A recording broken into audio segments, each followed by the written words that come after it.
Hello, everyone.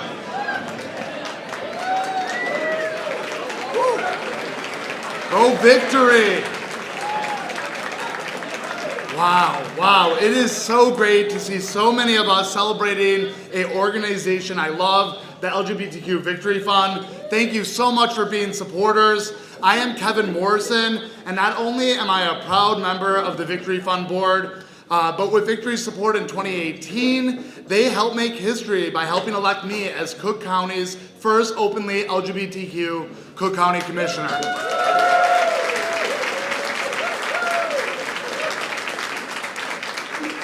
Now, before I move on to why I'm up here today, I have to shout out a very special guest in the room. Someone who, without their love and support, I most definitely would not be up here speaking with you all today. And that is my mother, Bruna Morrison.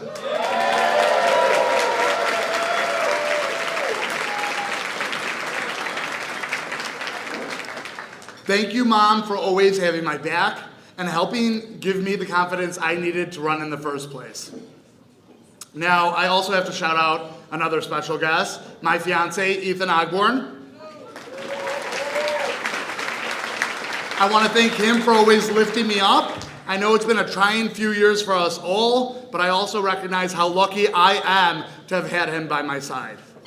Now, back to why I'm up here on stage today. Our next speaker has been fighting for LGBTQ rights for decades, and as an ally is one of our biggest champions.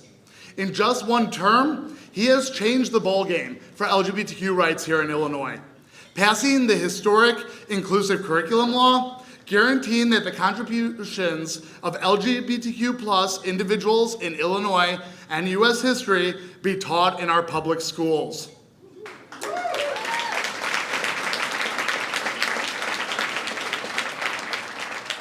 He signed the single occupancy law, making all single occupancy restrooms gender neutral. He expanded Medicaid to include the full range of healthcare needs for our transgender community. And with his support, Illinois became only the second state in the country to repeal the HIV criminalization law.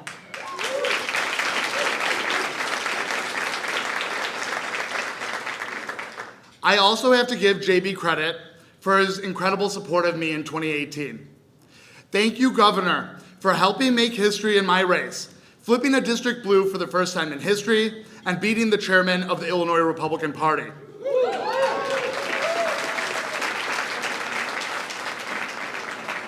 Without your support, Governor, I could not have combated the $500,000 of dark money spent against me, nor would I have been able to remove transphobic language from the county code, or make all county forms and documents gender inclusive for our transgender, non-binary, and two-spirit community.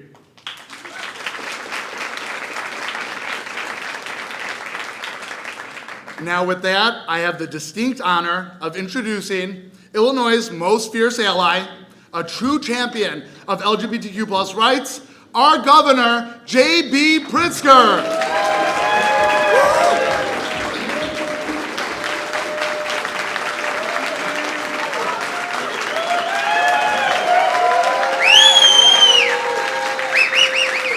Thank you so much. Thank you.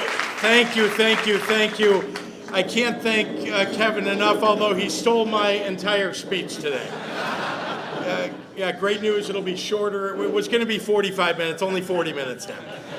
Only kidding, I promise. But I really am proud to have been a supporter of Kevin's during the 2018 campaign. He was running a fierce campaign, and one that I knew he could win because he was not going to leave any doors unknocked, and literally talked to everybody in that district. And that's why he won, because people who got to know Kevin understood that he was going to have their back. So Kevin, congratulations on the success of winning and also being one of the great commissioners on our county commission.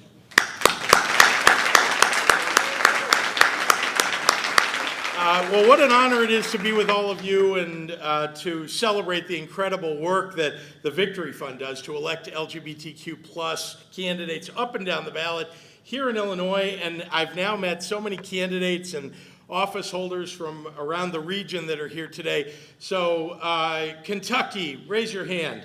Shout out, where are you? There you go. What about Indiana? There we go. And Wisconsin. All right, now it gets tricky. I don't think there's anybody here from Iowa, right? Okay, next time. And what about Missouri? Anybody from Missouri? Hey, all right. And of course, and Michigan and Minnesota, and there's so many of you. We love you, and we really are so pleased to have you here. I want to acknowledge someone who has meant so much to this state, who is going to be retiring at the end of this term, and that's Leader Greg Harris.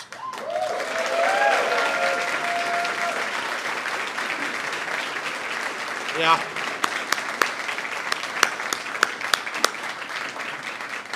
I'm sorry, Greg, I know you don't like to, this is like your 75th tribute that you're going to get, but I know you hate all of that, but we're going to do it anyway. I just want you to know, I mean, as many of you know, he was the first openly gay person in Illinois to become a member of the legislative leadership, and I've had the great pleasure of working with him in the Capitol, in his official position, and of course, to be a friend of his. And I have to tell you that we've gotten some of the most important legislation passed during the last 4 years with his leadership as majority leader in the House of Representatives.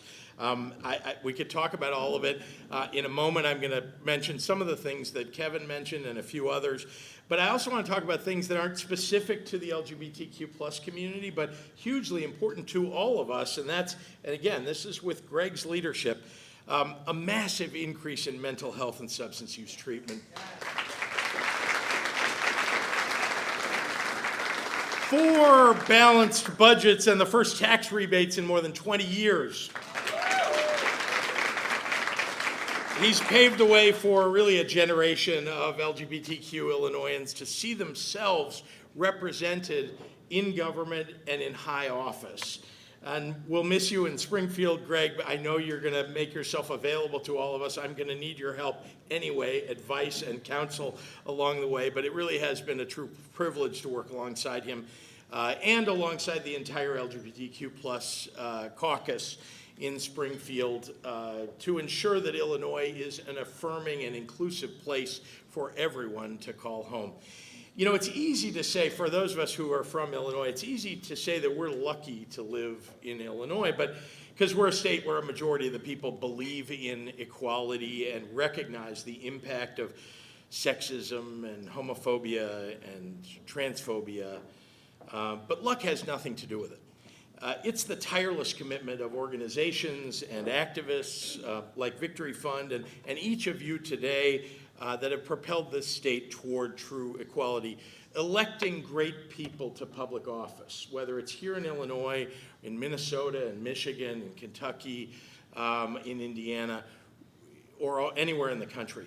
Hugely important for advancing what we know to be right and true and in the hearts of a majority of Americans. It really is. And having representation in the legislature to fight for these things, in high office, as mayors, as city council people, it is genuinely one of the most important things that we can do. Representation matters. I learned the values of inclusiveness from my mother. Some of you have heard me talk about this. My mother passed away, it's now 40 years ago. She was an activist for LGBTQ rights in the 1970s.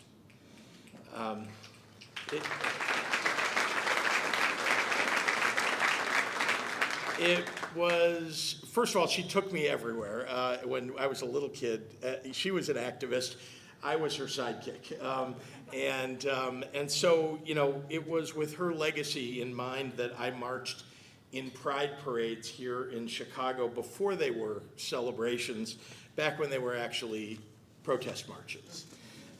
For those of you, I know all of you know Equality Illinois and Brian Johnson, very important organization. Brian, thank you for your leadership. But there was a Johnson before you. Yes, Art is here. Where are you, Art? Yes. And before it was Equality Illinois, it was the Illinois Federation for Human Rights, and such an important leader. And I have to say that as somebody who marched with the Federation for Human Rights, it was an honor. It was an honor to stand with all of you. And today, so much has been accomplished. And I knew that if I ran for governor and became governor, that I would have to be a leader on this for my own sake, for my mother's sake, for her memory. And I told you that it would be my priority to lift up those who too often have been left out and left behind. We've worked every day to shape a safer Illinois where everyone is treated with dignity. So we implemented inclusive LGBTQ curriculums in schools. We expanded Medicaid coverage for gender-affirming surgery, required single-occupancy restrooms be designated as gender-neutral. We've made great strides in saying loudly and proudly that Illinois is a place where everyone can be themselves and love who they choose to love.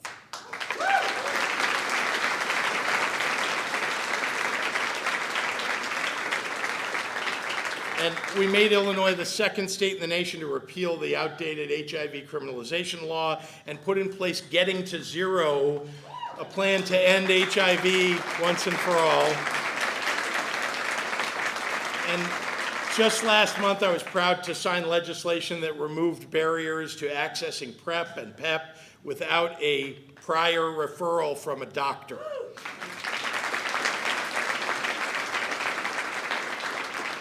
These were all collective efforts of many people in this room and so many others. We modernized birth and marriage certificates to include updated gender-neutral language and we also expanded infertility insurance coverage to LGBTQ plus families.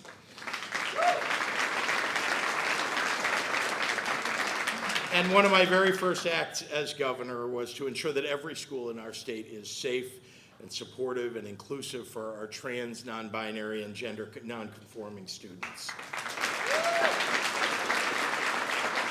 So, unlike in Ron DeSantis' Florida, here in Illinois, we not only say gay, but we do so proudly and loudly.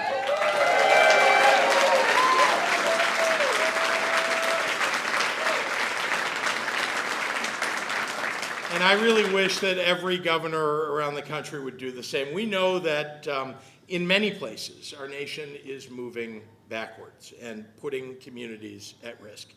Even here in Illinois, MAGA Republicans have nominated Darren Bailey for governor, and he's part of a national Republican effort to impose their shameful, homophobic, transphobic, racist, sexist agenda on our state. But let me be clear. So long as I am governor, LGBTQ rights are here to stay.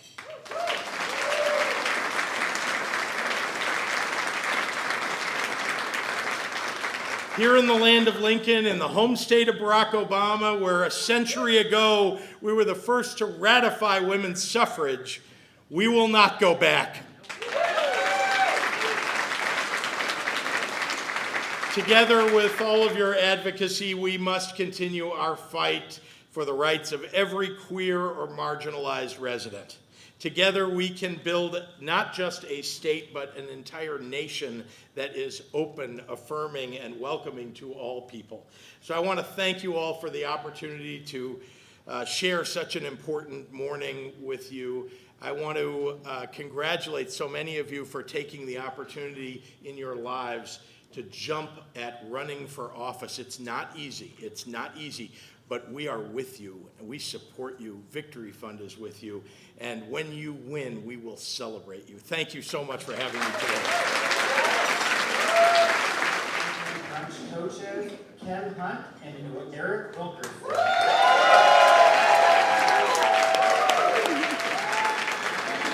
Hi, everybody. Welcome. My name is Eric Wilkerson. I'm the Victory Campaign Board Member, Victory Fund Midwest Caucus Chair, and also a proud co-chair of this year's event. So thank you for being here. This is our first brunch since 2019, so we're glad to have you. And hello, everyone. Hello. I'm Kim L. Hunt, a Victory Campaign board member and proud co-chair of today's event. So Eric and I, along with some incredible folks, have been working on this event all year. And we are both so excited to see it come together and to have all of you with us. Have you seen this crowd? This is a crowd. As Kim alluded to, and as many of you know, it takes a village to make something like this happen. And so we want to say thank you to a lot of you. First, the Victory Fund staff.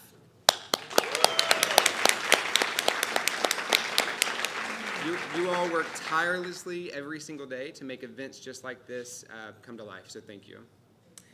And thank you to the planning committee and volunteers for giving your valuable time throughout this process. Can you raise your hand if you're a staff member, a volunteer, or on the planning committee? Yes.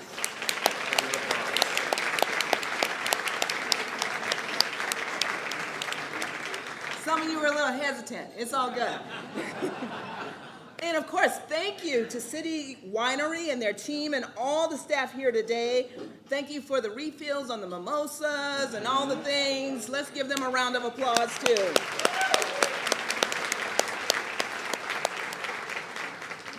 Of course, thanks to all of you for being here, our sponsors who believe in advancing LGBTQ rights, our table captains for bringing your closest friends and family to this event who care deeply about LGBTQ issues and representation in government, and to our ticket purchasers and to our donors.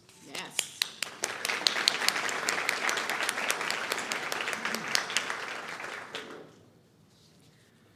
Please stand if you're a Victory Campaign board member. Yes, thank you. And stand if you're an executive cabinet board member. Thank you, thank you, thank you. And now we want to recognize our generous supporters in the room at Silver Level, Barnes and Thornburg LLP.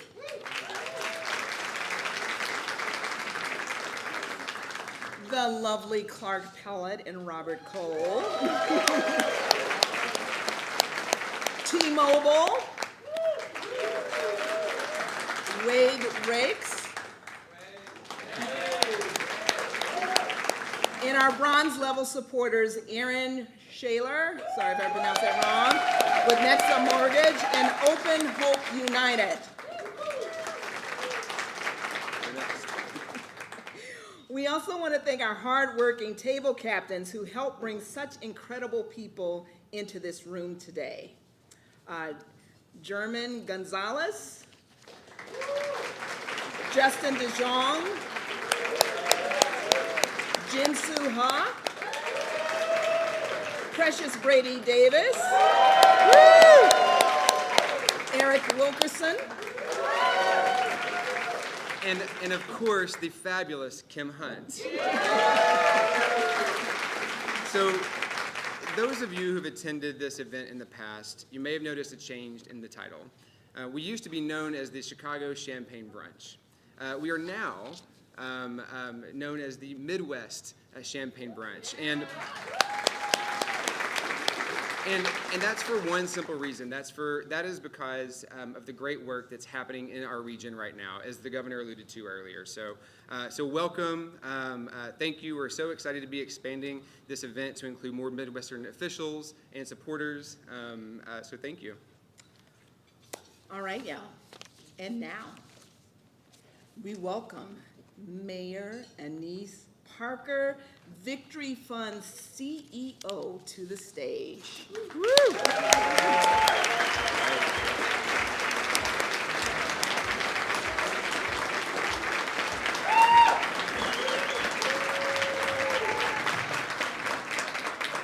So hello, everybody. Damn, it's been a long 3 years. So glad to be back. And now it's the Midwest Champagne Brunch instead of the Chicago. Love Chicago most of the time. Mayor. Glad to be back and really happy to see so many folks here. Now, the good news and the bad news is that the governor was a little bit of a surprise to us, which is a great surprise to have, but it means you don't have to hear from me quite as long because I'm going to try to get us a little bit back on track on the program. But most of what I have to say is a series of thank yous and introductions, and I will do that as expeditiously as possible. And again, another big thanks to the City Winery Chicago. This is a great space. And Mayor Lightfoot assures me it's a great place to come back and listen to music, so I hope you will do that at some point. We have a number of board members here in, as an aside, I live in Houston. We have brunches all across the country. I look forward to the day that my governor sees fit to come to one of our brunches.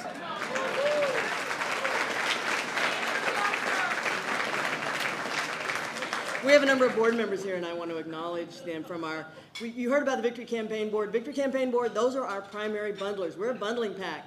We find the candidates, we introduce you to the candidates, and you fund those candidates. Let me say that again. You fund those candidates. And the best way to find out about those candidates is to visit our website, victoryfund.org. All of the current endorsed candidates are listed with their contact information. And if you give through one of our links, 100% goes to the candidate. It does not come to us, which is why we do these brunches to help fund those activities. But we have a number of board members here who are both on the fund side and the institute side. Sue Burnside, I'm going to do them quickly. Sue Burnside, Samuel Garrett Pate, who are two co-chairs of the Victory Campaign Board, our bundling organization. Claire Lucas, Nancy Katz, Wade Rakes, chair of the Victory Fund Board, Campbell Spencer, and Kevin Morrison, who you heard from earlier, all board members. I also want to acknowledge the elected officials in the room, and I know everybody's going to want to clap, but I'm going to go through these and just bear with me because there's a lot of them, and that is really a lot of fun and very important. And I want you to listen to the kinds of jobs that these elected officials do, because that's important, because we're a pipeline organization. No other national organization works down ballot. And why are those down ballot races important? Because it is a pipeline, and some of those folks will be holding significant offices in the future. Now, we've already referenced Illinois State House Majority Leader Greg Harris, Illinois State Senator Mike Simmons. And you can stand if you wish, and just stay standing. That's the best way to do it. Illinois State Representative Kelly Cassidy, Illinois State Representative Lamont Robinson, Kentucky State Representative Keturah Herron, Michigan State Representative Lori Pahutsky, Minnesota State Representative Heather Keeler, Missouri State Representative Phil Cristofanelli. And let me point out that Victory is a bipartisan organization, and we love our Republican elected officials. Thank you for being here. Missouri State Representative Ian Mackey, Wisconsin State Assembly Minority Leader Greta Neubauer, Madison Mayor Satya Rhodes Conway, Minneapolis City Council President Andrea Jenkins, Southfield City Council Member Jason Hoskins, Chicago City Alderman James Kappelman, Chicago City Alderman Carlos Ramirez Rosa, Metropolitan Water Reclamation District of Greater Chicago Commissioner Marcelino Garcia, Cook County Commissioner Kevin Morrison, Washtenaw County Commissioner Jason Morgan, Arlington Heights Memorial Library Board of Trustees member Debbie Smart, Evanston School Board member Elizabeth Lindsay Ryan. Yes, props to school board members right now. East Aurora School Board member Alex Arroyo. Bloomington, Indiana City Clerk Nicole Bolden. Avon Township Clerk Crystal Larson. Presidential appointee, EPA Regional Administrator, Region 5, Deborah Shore. All right. Thank you. Now, and I have missed anybody, please, I know somebody will slip me a note or shout out. I know I'm going to get to somebody else in just a moment. There's a significant person in the room. I have not forgotten her. So, there's just 51 days left to Election Day, and we all know some of what is at stake. And let's be grateful to Justice Clarence Thomas for saying the quiet part out loud. We all know that abortion's on the ballot, but what comes behind that? Our rights are on the ballot as well. If we lose the concept of a fundamental right to privacy in this country, so much of what we have worked for as public officials, so much of what we have worked for as activists for decades is hanging in the balance. But the good news is that there are more than 1,100 LGBT candidates running across the country this year. Victory has endorsed some 400 of those candidates, but there are amazing candidates all across the country standing up. They're not standing up to represent us. They are standing up to represent their communities, and as they do that, they also understand how critical their role is in protecting the rights of all LGBTQ people across the United States. So, we are asking all of you to be aware of what is at stake in this election, to be aware of how important it is to have voices in the room. Y'all are some of our strongest supporters and allies, but think about what else we can do to help the candidates who are running. And I want to highlight a few. You know, we've been showing some of the guests in the room, but also our Midwest elected officials. Since Tammy Baldwin's historic win in Wisconsin, we have really continued to make great progress here. Cameron Nelson is running for the South Dakota State Legislature, one of 4 states with 0 LGBTQ state representatives. We have 2 candidates right now in Alaska, another state with 0 LGBTQ state representatives. Lee Finke is running for the Minnesota State Legislature and could be the first trans state lawmaker in Minnesota history. We have Zoe Zephyr, who's running in Montana, crushed the primary in a safe seat, and is going to represent us in Montana. We have Eric Sorrenson, who is with us this morning, running for Congress here in Illinois, and part of what it will mean, an important part of holding a majority in the House that will protect LGBTQ rights. Now, I'm going to jump ahead a little bit, and I want to make an announcement, and that is that 4 years ago we were proud to stand with a challenger in the mayor's race here in Chicago. Lori Lightfoot and I met early on, right after she announced that she was going to be running, and there was still an incumbent mayor that we thought might be running at the time. And she reached out to Victory. She was dedicated, she was persistent, she was very, very focused, had a clear plan for Victory. Now, I think she'll admit that a lot of things broke her way as the race developed, but a clear plan for Victory and a clear vision for tackling the hardest problems in Chicago. I'm proud to stand here today and to say that Victory has formally endorsed Lori Lightfoot for next year's mayor's race.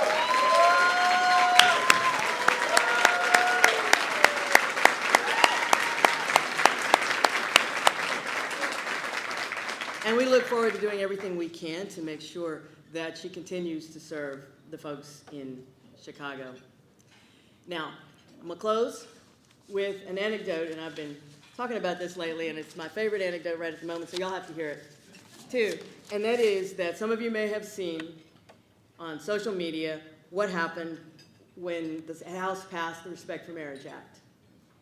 And Senator Marco Rubio was about to jump on the private elevator that senators use, and a reporter came rushing up and put a microphone in his face. What do you think about the Respect for Marriage Act? And I quote, "It was a stupid waste of time." He turned on his heel, jumped in the elevator, and there's Tammy Baldwin standing in that elevator and the door is closed. Why is that important? We do the work we do because folks like Mayor Rhodes Conway, folks like Mayor Lightfoot, so many council members, state representatives, other elected officials in the room, have direct power in their office, but we do the work so that we can be in the rooms that no one else can enter. That's the power. That's why we're here. Think the long term. Be in those rooms.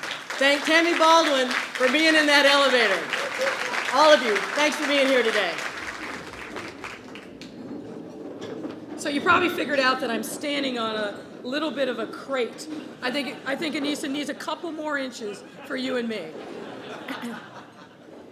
Before I begin, I don't want to let this moment pass without people in this room understanding the incredible power and presence that we have in Chicago, and I'll say Chicagoland for my friend Kevin Morrison. And I'm going to ask all of the elected officials of our community that are in this room in Chicago and Chicagoland to please stand and please give them a round of applause.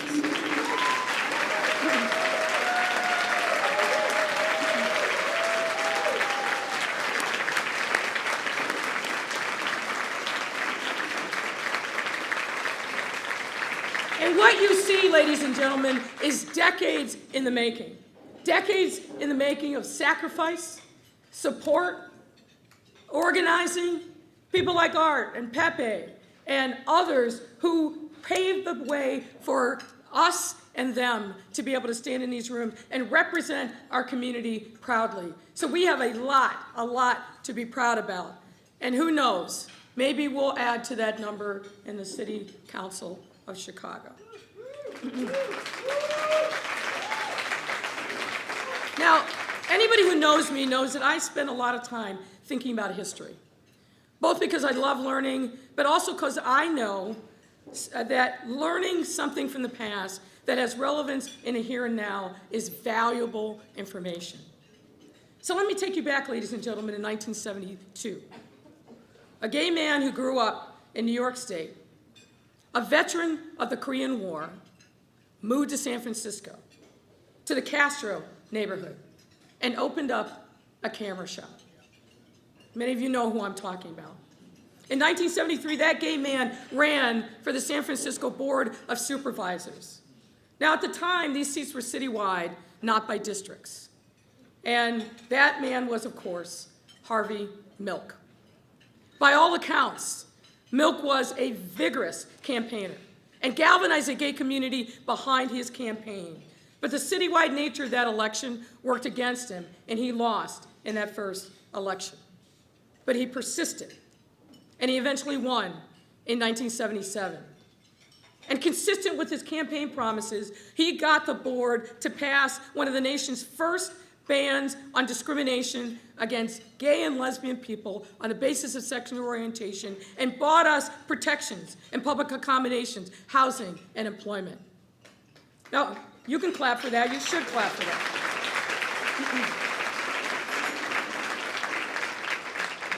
And what are the important lessons that we can learn from just this little vignette about Harvey Milk's ascendancy to be the first gay elected official in U.S. history?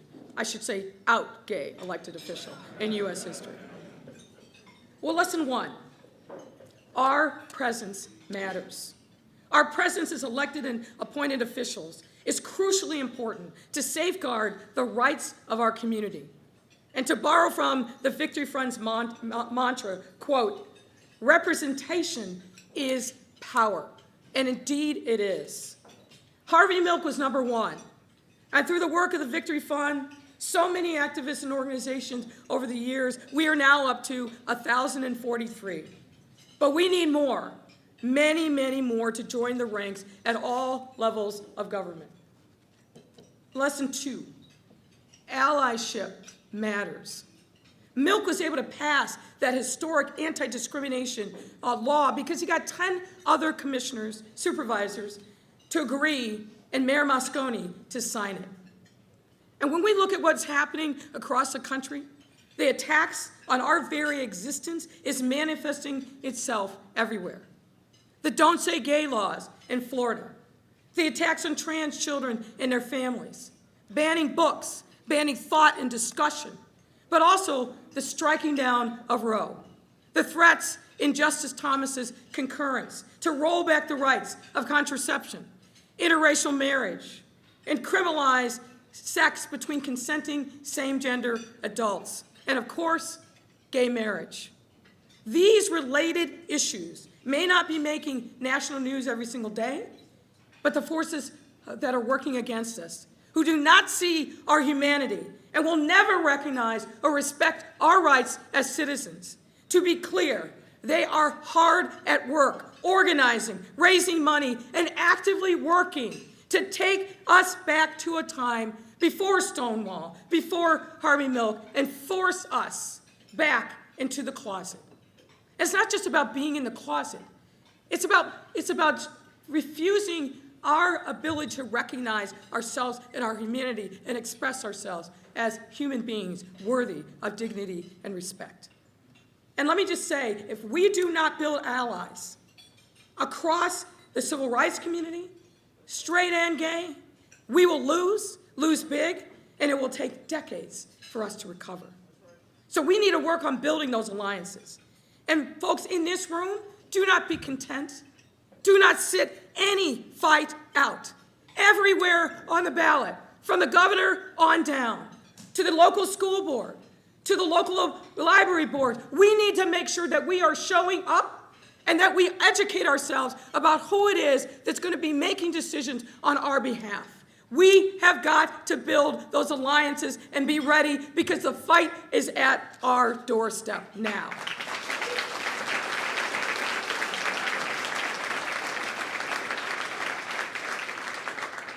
And that's why the work of the Victory Fund is so important. The Victory Fund has had a profound impact on my life as a candidate and in my role as an incumbent mayor. Now, Annise kind of alluded to it. We met here actually in River North, Girl and the Goat Diner. And, I had my work ready and made the case for why the Victory Fund should take my candidacy seriously, even though at the time I was running against an incumbent mayor. And she asked the appropriate questions and was polite, but I'm sure she walked away thinking, yeah, no chance. But, like any good lesbian, I pursued her. I cornered her so she couldn't look away. And when that endorsement came, it made a difference. It made my campaign relevant. It put it on the map and made people who are looking, not only here in Chicago and Illinois, but across the country, say, maybe we should pay attention to it. And that was less about me, but more about the power of the Victory Fund. And it changed the game for me. So a black lesbian taking the reins of the nation's third largest city absolutely is an historic now.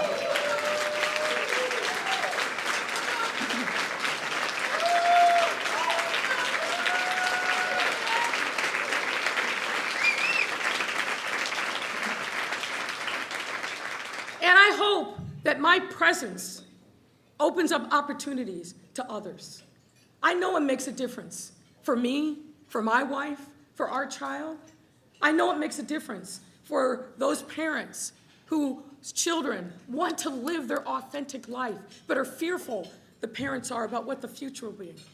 I hope it makes a difference, because we are doing profoundly good work in this city with the support of the elected officials that I ask to stand in this room. I hope you have seen over your time here in our city that despite the portrait that is posed on national news, and I'm told Fox is carrying this live, and Fox listeners, listen to what Chicago is actually about and what we are doing.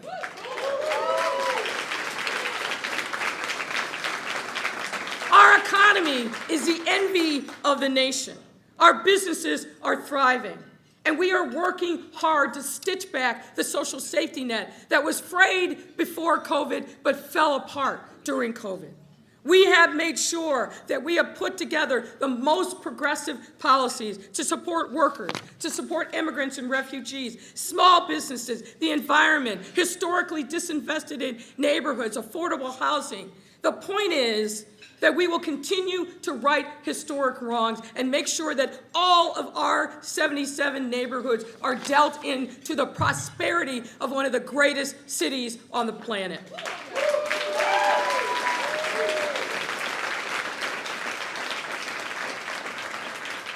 And of course, we made sure that we never take our eye from this community. We've expanded the flexible pool of housing to help our youth who are experiencing homelessness. We created an advisory council and revived the Equity Advisory Council because, as I said, representation and presence matters, and we have to have a voice and make sure that if Lori Lightfoot is mayor, or in some future time after the next 4 years, that we have a permanent infrastructure for members of our community to be at the table in those corridors of power. We help revise the Chicago Police Department's policies on interacting with transgender, intersex, and gender nonconforming people, and we expanded the number of liaisons to our community from the Chicago Police Department. Important work, more work to be done, but we are not resting. And folks, this is just the beginning. This is all to say that when the Victory Fund shows up, and empowers people like me, people like Greg Harris, people like others in this room, it changes the game, not only for candidates, but when we get a chance to lead and to govern, we live our values every single day. We live your values, and we protect our community by the work that we do. And yes, as you've probably figured out, I am running for re-election.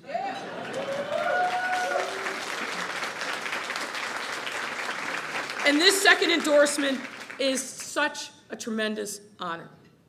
And I hope those of you who are here in Chicago and listening across the country, that you will follow the Victory Fund's lead, spread the word, write a check, and help me and others like me to fight for our rights. In this city, in this state, in this country, we cannot allow those who do not respect or recognize the value of our lives. They can't win. And they won't win if we stand up, if we fight back, and we make sure that we say in a loud and clear voice, we will never step back. We are proud of who we are. There's more to accomplish, and we are on this fight and this journey together. Thank you all very much. Now, please welcome to the stage LGBTQ Victory Fund Board Chair Wade Rakes. Thank you, and good afternoon, Chicago. I am here from Atlanta, and it is such a delight to be in Chicago with you all, to see this Midwest brunch have a record attendance, and of course, to always be in the presence of the mayor of a city. There is no better welcome to have your mayor here, and also I want to acknowledge the First Lady of the city of Chicago. No one does this alone. And I was looking at my remarks earlier today, and of course I'm going off script, so I apologize to the staff. But I came up from Atlanta and got engaged in the work of Victory because seeing individuals like Mayor Lightfoot and so many elected officials in this room makes a difference in the lives of every LGBTQ person around the world. The example that you give is critically important, and I'm reminded of the words of that great poet. Some of you might know this line, you might have heard it before, but if you can't love yourself, how in the hell are you going to love somebody else? And what the Victory Fund does is ensure that we love ourselves. Our candidates show our community, and that's why your investment in the work that we do is so critically important, because our candidates oftentimes are counted out. They're called long shots. It's never going to happen.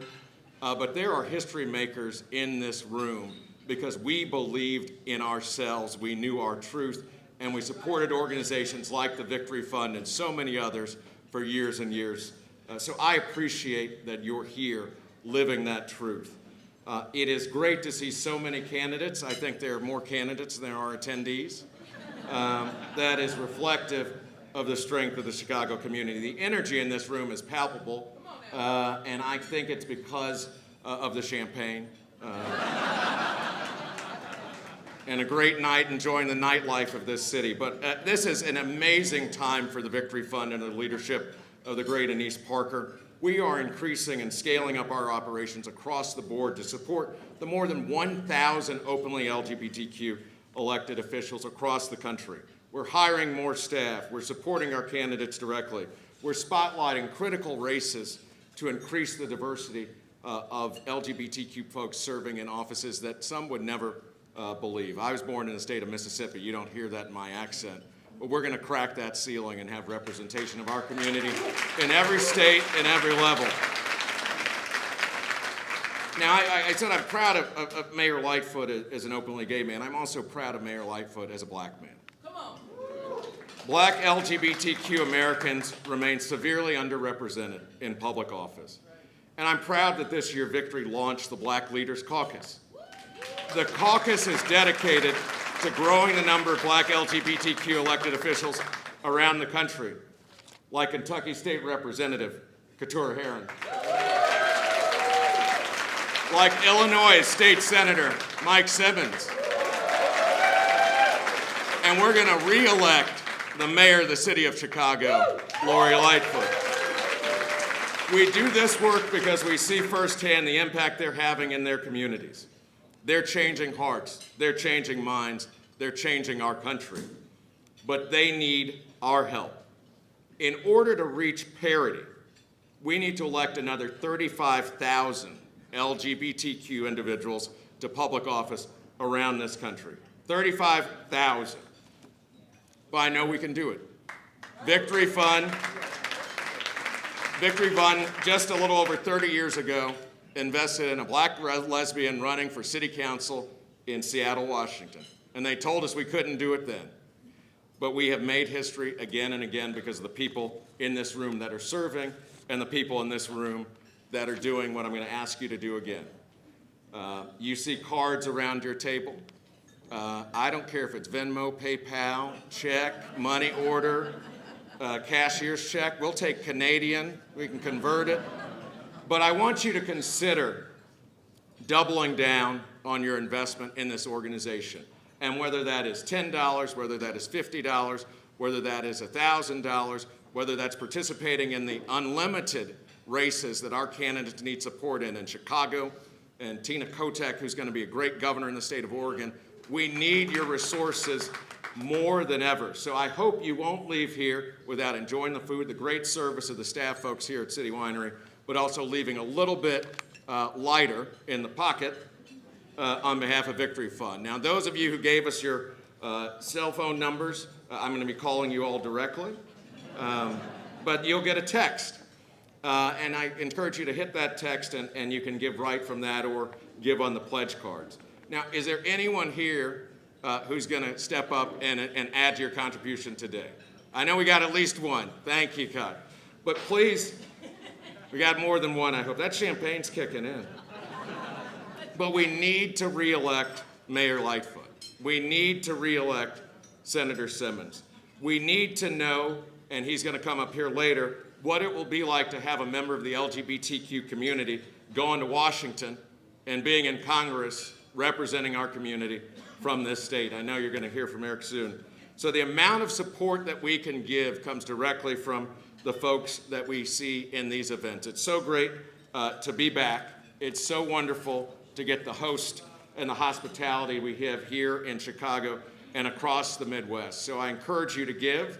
I encourage those of you to consider joining the Victory Campaign Board to help us attract and endorse more candidates. And I also just want to say, on behalf of the Board of Directors, on behalf of Victory Fund supporters from across the country, thank you, Chicago. We appreciate you. All of Victory appreciates you. Our over 1,000 candidates appreciate you. And we're going to break more glass. We're going to make sure that people know that re-election of our candidates shows that they were the right people the first time, the second time, and when there aren't term limits, as long as they keep serving the communities that they serve. So we're going to get these people back with your help. Again, thank you so much, Chicago.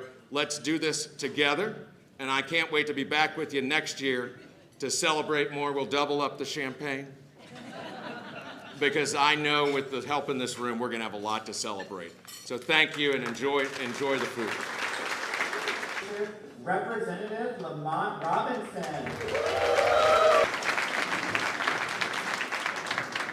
Thank you all so very much. Wade, thank you for all the work that you're doing for this great organization. And we all look forward to electing Stacey Abrams, Governor of Georgia, with your help, Wade. Thank God for lesbians. Mayor, thank you for your great and important remarks. Our presence matters. Thank you. Thank you to the Victory Fund. Thank you to the Victory Fund Institute. Thank you, Mayor Parker, for helping me be a history maker here in the great state of Illinois.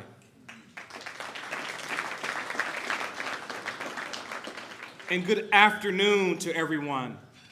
I am especially honored that the Victory Fund asked me to present an award named after one of my favorite people to another one of my favorite people, the Deborah Shore Elected Official Award, presented to Illinois House Majority Leader Greg Harris.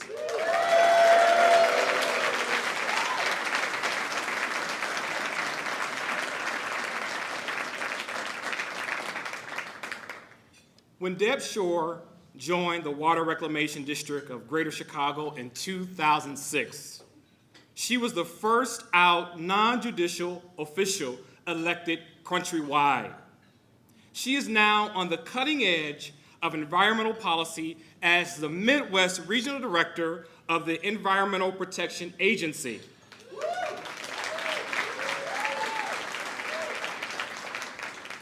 In that position, Deb has an important role in implementing the new environmental law with an eye to pollution-related social justice. This award was named after her is a reflection of not only her landmark role in government, but her support of helping to elect other LGBTQ+ officials, including me. Thank you, Deb, for being my political godmother and my friend.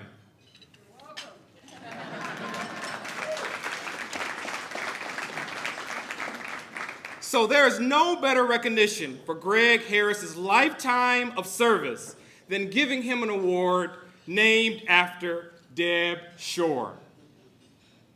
As the governor mentioned, if we were to list all the positions Greg held and all the causes he's fought for and all the people he has helped, our brunch would extend over to happy hour at Sidetrack. Being openly gay, HIV positive informs Greg's work, but only begins to define the breadth of his contributions and accomplishments in many areas. In Springfield, we call Greg Leader Harris, and that's more than a title. It fits him to the T. Greg has been a leader not only on issues we confront under the Capitol Dome. He's a leader for building more inclusive and more equitable Illinois, and a leader who fights for people who needs a voice in the corridors of power. Greg's interest runs from mastering the state finances, from mental health, substance abuse issues, Illinois' homeless, and at-risk youth, protecting people with disabilities, and nursing home quality.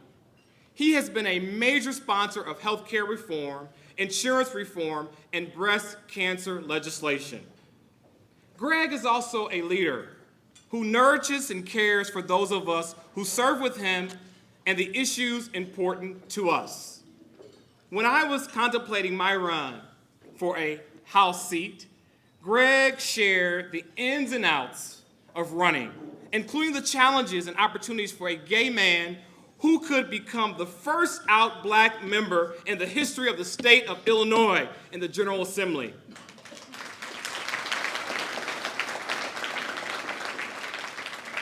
When I was fighting to save Mercy Hospital on the south side of Chicago, this North Side lawmaker marched with us and connected our work with the need to fund safety net and critical access hospitals throughout this state.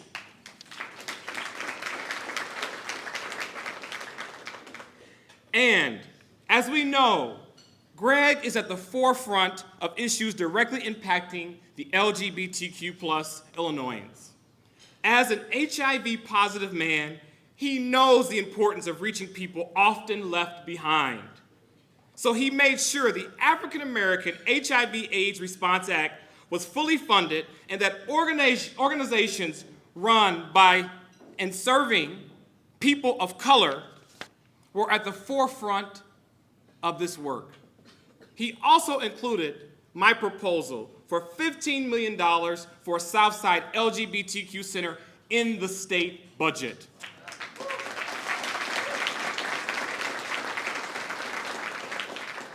And we can never forget Greg's masterful management of the passage of marriage equality law in 2013.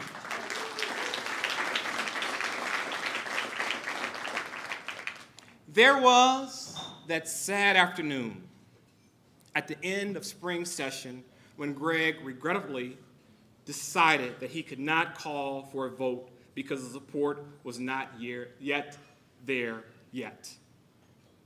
Many in the community vilified Greg for not calling for a vote. They demanded that he resign from sponsorship of the bill. Greg remained steadfast. The cause for equality was embodied in that bill, and his goal was to create equality by passing a bill, not to make a statement by seeing it lose. That took guts, friends. He used all of his legislative know-how to lobby lawmakers over the summer, and we all know how it turned out. When the roll call was finally held on November 5th, the marriage equality bill passed 64 to 54.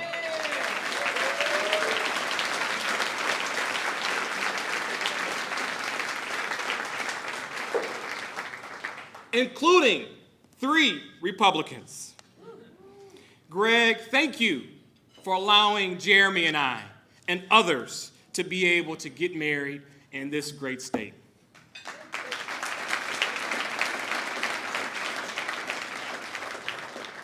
Representative Greg Harris exemplifies what it means to be a true leader. We will miss him in Springfield, and I am so honored to present him with the Deborah Shore Elected Official Award. Thank you.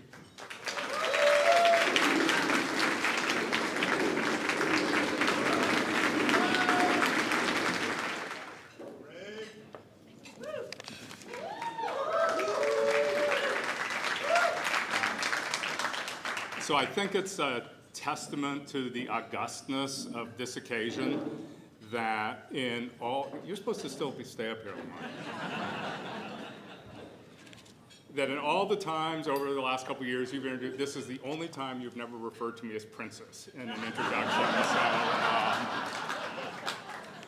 I just want to get that out there. And it was a wonderful introduction. And thank you to you, thank you to Kim Hunt and Eric Wilkerson and the table captains and the people who put this together, and Mayor Parker, and also Illinois Victory Fund board member, my friend Kevin Morrison, who, as the governor said, is the most prodigious door knocker of any person I've ever had a chance to go out with. You wear us all out. And, and everyone else who's had a hand in giving me this award today. I've gotten a bunch of awards, but really very few things mean as much to me as getting something in my own community. That's really important. and especially so at this time in our nation's history, especially right now in our nation's history. And particularly with an award named for like a living legend who is actually living and came over here and is now going to have like chocolate cake get this award, Deborah Shore. You know, our nation's history is changing, but you know, forces of darkness really want to push us backwards. You know, queer people have never built so much political power and political influence or won as many policy victories as we had recently in our nation's history. Much of it in Illinois conceived and strategized by a lot of folks, you know, who are sitting right in this room today. But we've also never faced as many threats and dangers before to losing every single one of those things. That's what's in front of us. We face being driven backwards into a worse world governed by threats, by hatred, division, violence, and intolerance. I don't think any of us a few years ago would have thought we'd be here not just fighting to defend abortion and reproductive rights and to protect immigrants and refugees, to save, not ruin the environment, defending our own rights to legally exist as LGBT families, but also facing a fight to protect American democracy and freedom as we've known it for hundreds of years in this country. The world has changed so much, and it's our responsibilities with our allies to fight back for the good of all. As Lamont mentioned, in 2013, Illinois was the last state that was able to pass marriage equality legislatively, and then the Supreme Court stepped in. And as you said, we did it on a bipartisan basis. You know, a couple years later, in 2017, Illinois passed a law that allowed trans folks to correct their birth certificates. This was done on a bipartisan basis, and it was signed into law by a Republican governor. Probably the only thing Bruce Rauner ever did that I agreed with. And I think the thing to remember is like these votes weren't taken long ago, like in the dim, you know, history of the past. These votes were done just very recently, but the world has changed. You know, we can keep working on our policy issues and our priorities, but I think the biggest challenge that we're all going to have as LGBT leaders is an allyship with reproduction and rights and abortion leaders and African American leaders and Latino leaders and family and parent leaders and Asian American leaders and climate leaders. We're going to have to figure out how to fight back against the corrosive haters and anti-democracy plotters that are trying to force themselves into our lives. That is our job.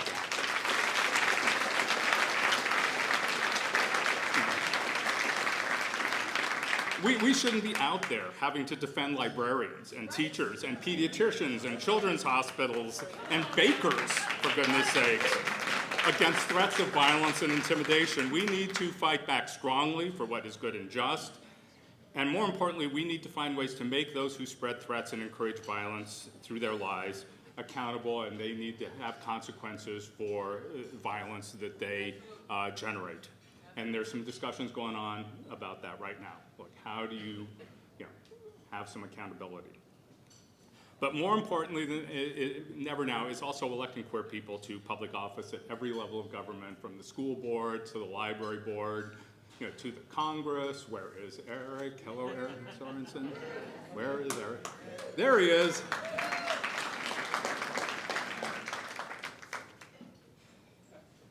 And not just to have people to have the right votes, and as said, the mayor said, have people in rooms of power when the doors close and help in the decisions and deals that are made. But I mean, this really struck me. When I announced I wasn't running again, a lot of people did go out of their way to thank me for things I had worked on, in my career as a legislator. But really surprisingly to me was more people came up and said things to me about that they were glad to have seen an openly gay person, or an openly HIV positive person, or a openly recovering substance abuser, or a person with mental health issues, whatever the topic is. They were more impressed to see that because it gave them some hope and it gave them a little pride. There's so much stigma and homophobia and anxiety and depression and all the things that we suffer from as queer folks.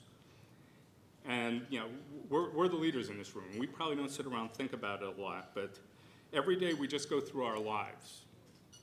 We give people who are like us just a little bit of hope. So every person in this room, every one of you, the fact that you are here and you're doing your part, whatever that is, never forget that people watch you and they see you and are drawing quiet hope from what we all do. The work you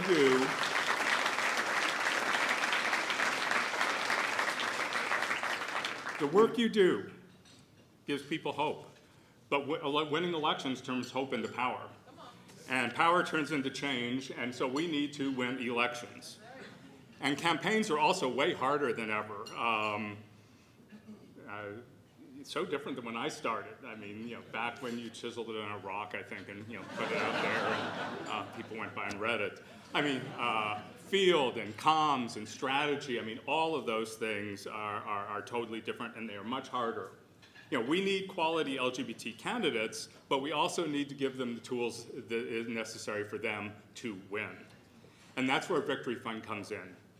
We need Victory Fund to help our candidates not just with the basics, but also well-developed networks of donors, of strategists, and campaign professionals who will make sure they succeed.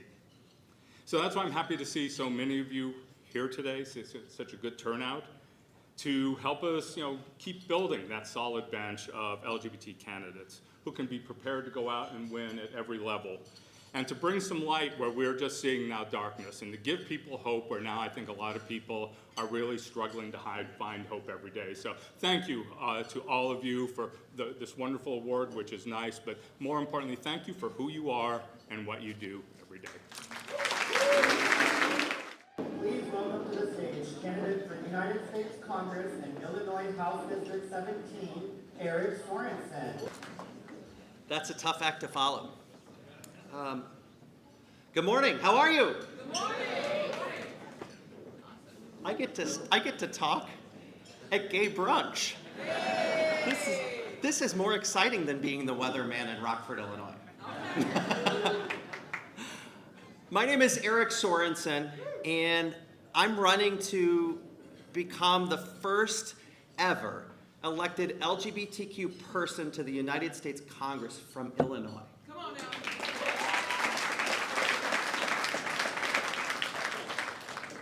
I can't believe it either. I asked my mom when I found out, Illinois never elected an LGBTQ member to Congress. How has that not happened? And you know what my mom said? She said, it's because it was supposed to happen in 2022.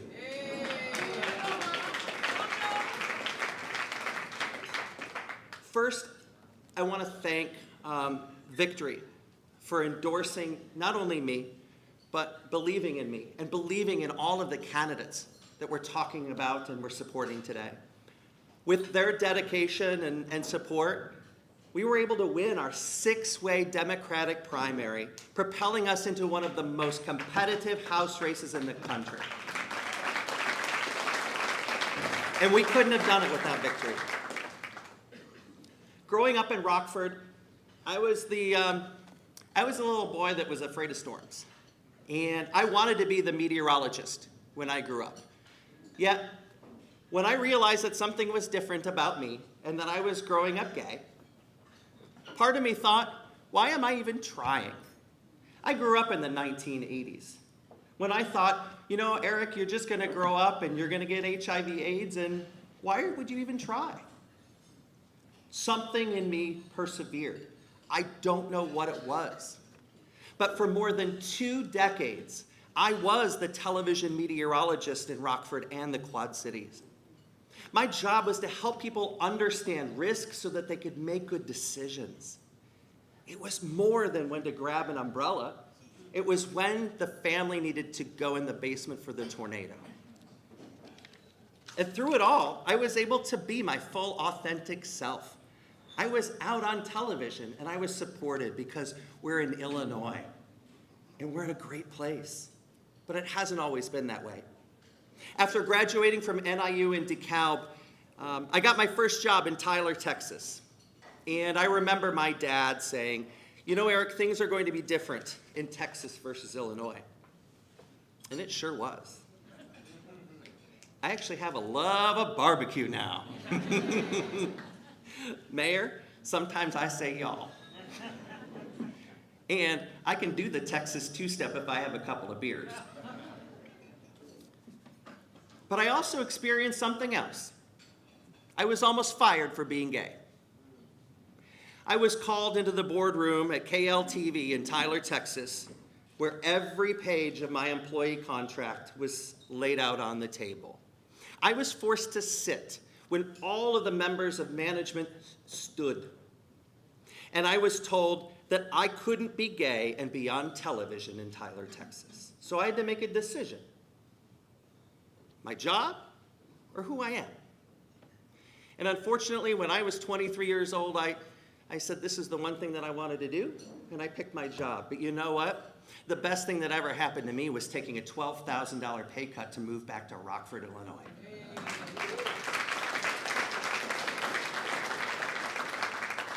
And the rest is history. Today I'm running for the United States Congress because I've earned the trust of the people in my community. And with you by my side, I'm already representative of the people in our community. And in 2022, when Florida, Iowa, and Texas are enacting hateful laws, we here in Illinois, we will reject it all by making history for choosing acceptance and equality. Now let me tell you about my race. Illinois 17, it's a blue-collar district, a mix of urban, rural, suburban. We include Rockford, Moline, Peoria, Bloomington, Normal. It's a huge district, but it's vibrant.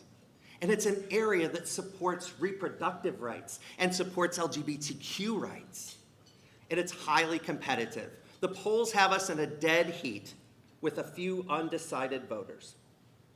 And I think you know why. I'm already being attacked. There's a mailer that's going out to voters in my district. It's hard to talk about, to be honest with you. It calls me a groomer. It says ERIC, extreme radicals indoctrinating children. They're not even hiding their homophobia anymore. So what do? Well, I don't know about you. I got pushed around as a kid. After a while, I started pushing back. And I didn't fight alone.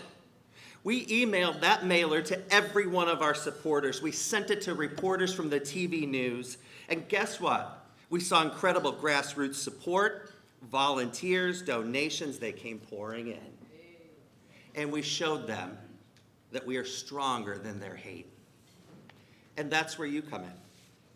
I can't do this alone. We can't make history alone. I need you. We're members of this incredible community of support. So take out your phone and go to ericforillinois.com right now. Seriously, I know you all have phones. And by the way, if you Google Weatherman Congress, Victory Fund comes up first. What I'd like you to do, it's ericforillinois.com. Sign up for emails. Sign up to do phone banking for us. Make a donation. Our democracy only works if we participate in it. And we all must take action. We can make history here. We can shatter the rainbow ceiling that we have in Illinois. But each and every single one of us has to be part of the process. So thank you for being here, being supportive, and for joining teams, not just me, but other candidates, supporters, and leaders, because we're all going to make history together. Thank you. Welcome to the stage, former Victory Fund candidate and LGBTQ activist, Precious Brady-Davis. Don't make me cry, y'all.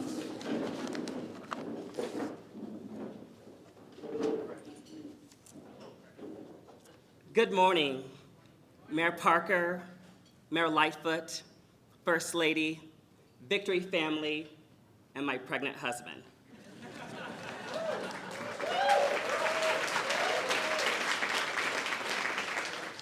We're having another one. Right. Love you, Kelly. Running for office is no small feat. We live in a climate where despots of disinformation peddle election lies, endangering our democracy. Donald Trump still holds an ironclad grip on the Republican Party, and efforts to curtail inclusive curriculum in schools is gaining traction across the country, along with the undermining of our public protections that ensure the safety and well-being of LGBTQ folks. Your support and presence at this brunch continues the great work of the LGBTQ Victory Fund that trains and supports diverse LGBTQ candidates running for office up and down the ballot across the country, ensuring our future is one that is more representative of us all. The Victory in the Midwest Impact Award is given annually at this event to highlight the impact an elected official and/or philanthropist has had on the region, its constituents, and their representatives. In 2017, during her first term on the Minneapolis City Council, this year's recipient, Councilwoman Andrea Jenkins, yes, you can sing for Andrea,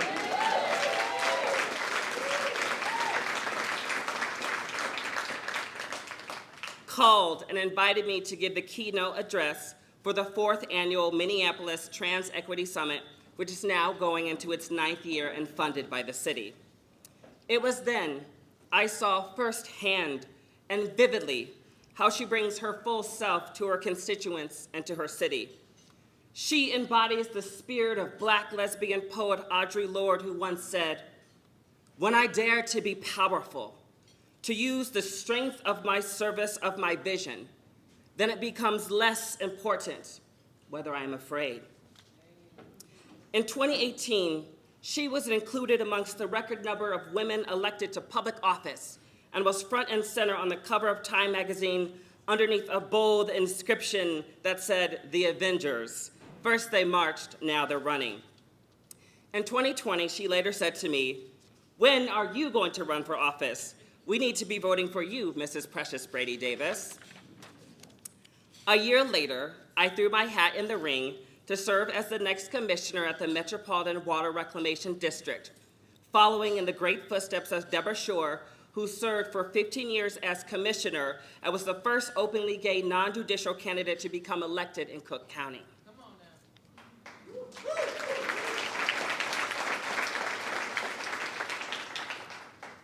Council President Jenkins earlier this summer took time out of her own busy schedule and traveled on her own birthday to headline a fundraiser for my campaign.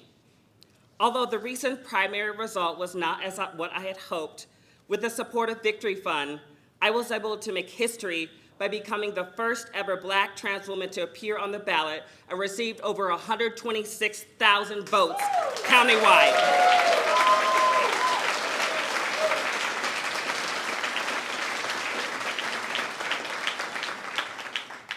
Following in the footsteps of Andrea Jenkins, who was the first African-American out trans woman elected in the United States at any level of government, and the first out elected trans city council president. In 2020, as the eyes of the nation turned to Minneapolis after witnessing a 9-minute and 29-second video documenting the murder of George Floyd, which occurred in her ward, Councilwoman Jenkins stood in front of the cameras and said, "Racism is a public health issue. Until we name this virus, this disease that has infected America for the past 400 years, we will never, ever resolve this issue." In the next moment, she shared from her heart and sang Amazing Grace in front of a national audience, mothering us all, becoming the voice we all needed to hear as we grappled for answers, communicating grace through tragedy. In the aftermath, she demanded real change in the city and brought the weight of her own lived experience growing up on the west side of Chicago in a low-income community causing her to understand the urgency of the collective demands of her constituents and the nation, and swiftly created the first Racial Equity Community Advisory Committee in Minneapolis. Her presence, her care, her leadership has been invaluable in modeling real transformation and showing us all a path forward. When we see ourselves reflected in the arc of history, we say, I can be that too. She continues to work to improve her local school system, protect the environment, and particularly supports and centers young Black, queer, and trans folks. She has also helped to preserve trans history by collecting and curating oral histories. And today, we celebrate her historic achievements, and we add her to that canon. I am so very proud to be part of acknowledging her life's work with this prestigious award, honoring her steadfast commitment to advancing victory in the Midwest for LGBTQ folks. Congratulations, Minneapolis City Council President Andrea Jenkins. Mayor Lightfoot, do I need to stand up on this thing? I'm not sure if I need to stand on this thing, Mayor Lightfoot. Precious, thank you so much. I don't even have to say anything. You told everybody everything, and I'm just so thrilled to have you present this amazing award. Thank you so much. Hello, Victory Fund Midwest. How are you guys doing this afternoon? Everybody's been saying this morning, it's afternoon now. That's what happens at brunch. My name is Andrea Jenkins. You see her pronouns, and I am the president of the Minneapolis City Council.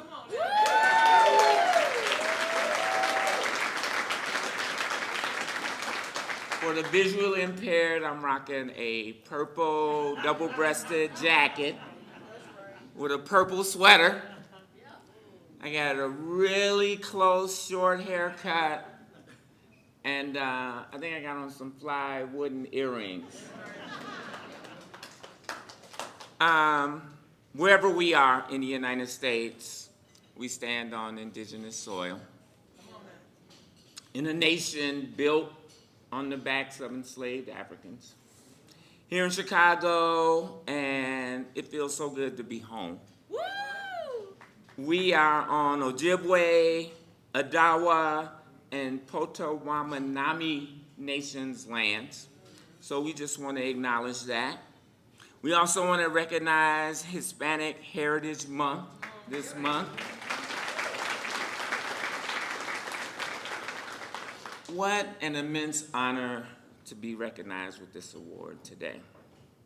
I never step onto any board, attend a rally, or now write legislation with the notion that someone may acknowledge those efforts with some hardware.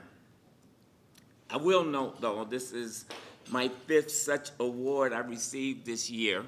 Okay. And a couple of those came with some cash disbursements. Victory Fund, so I'm just saying, you know, I'm just saying. No, but seriously, thank you so much, Victory Fund. Thank you to the co-chairs, to the host committee, to friends. Again, thank you, Precious, and congratulations to you and Miles on your 2nd baby. Bringing these queer babies into the world. We love it. Your friendship, your advocacy, your work around so many important issues in our community is truly an inspiration to me and so many others. And I told you, when we run, we win. And you didn't get the desired outcome, but trust me, you won. You won the hearts of all of these people and 100,000 other more people. So keep at it, girl. Before being elected in 2017, I was a Victory Fund Empowerment Fellow. We spent 4 solid days sequestered in a hotel in Houston, Texas, going over every aspect of what it takes to effectuate a winning campaign. And regardless of gender identity or sexual orientation, I'm convinced that had I not participated in that training, I would have not won my first election with 73% of the vote, nor my subsequent election with 85% of the vote. Thank you, Victory Fund Leadership Institute. After I got elected, I became a Bonet Fellow and was able to attend the Senior Executive Leadership Program at Harvard University, further helping me to be a better leader in the position that I was elected to. Attending the International LGBT Leaders Conference provides me and others with the confidence to be a bold elected official, to create a broad network of LGBTQIA+ electeds, which is so necessary for overcoming what can be a really lonely position in a lot of communities. We know that so many school boards, state houses, and municipal governments are attacking our communities and stripping away our rights, targeting our babies. I'm optimistic, however, because Victory Fund and folks like yourselves are here on the front lines, ensuring that Black and brown, LGBTQIA+, trans and gender nonconforming, non-binary folks are getting elected to public office, so thank you. This is a must if we are going to turn the tide on the onslaught on democracy, on civil rights, on women's rights, LGBTQIA rights, our environment, our water, and the very air we breathe. We need to elect more Black and brown trans folks to ensure that we are tackling police brutality, public safety reform, affordable housing crisis that's present in every community across this country. We need access to safe and affordable trans-specific health care, and so many other issues that are important to our communities. I would be remiss if I did not share a poem with you all today, as you left out that I was a poet. That's why I mentioned Audre Lorde. All right, Audre Lorde, we'll take that. No, but I'm gonna leave you guys with a little poem. It's called I Am. Come on, artist.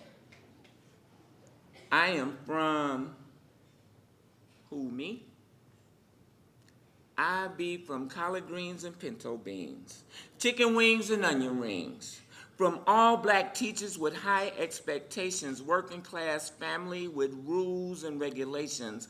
I am from poets and presidents, from kings and queens, from sports stars and movie stars, from hustlers and players with fancy, expensive cars.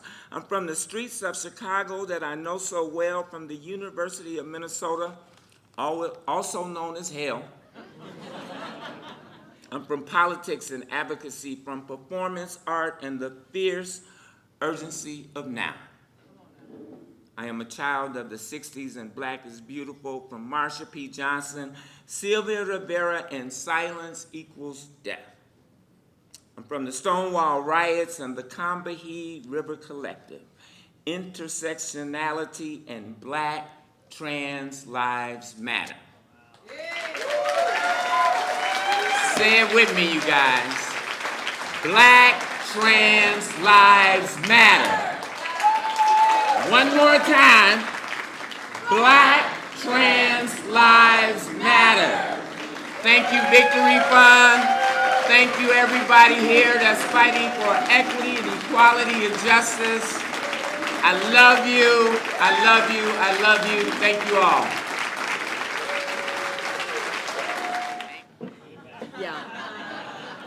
Yeah, I probably could have used another one. Good news, if you see me, it means the end is near. If I can make one message out of what you've heard from Leader Harris and Council President Jenkins, and I say this to the trainees that come to our candidate campaign trainings, a political office is not a destination. It's not something you're trying to get to. Political office is a tool to do things with. You train yourself before you pick up any tool because you want to maximize the use of that tool. What we can help our respective candidates do when they come through our trainings on the Institute side is know what they're going to do with that tool. But the passion has to be there. And one of the things that makes a difference in the candidates, 1,100 candidates this year, there's only so much we can do as a small organization. What is one of the things that differentiates the 400 candidates that we say, yeah, we're going to try our best to help you get across the finish line? One is, yeah, we think they have a better chance of winning. But more importantly, is they understand how important, when they take that tool in their hand, that they do something with it for their constituents, for our community. When Mayor Lightfoot stood up here, she is standing here with the weight of the past, the weight of the present, and the weight of the future on her shoulders. Every one of our elected officials takes up that burden. And they take it joyfully and willingly, but they only take it if you help them achieve their goal. I'd ask respectfully once again, if you have never been a part of the Victory family, go to our website, victoryfund.org, or victoryinstitute.org, our C3 side. Find out a little more about what we do. And please spend some time on the victoryfund.org website. Every one of our endorsed candidates is there, and they'd love to hear from you. Thank you for your time and attention. Little bit of time to spend here getting to know each other before you run out the door, and please don't run out the door right away. Let's meet each other, let's strengthen each other, let's hug each other, and remember that we can all make change together. Thank you for being here.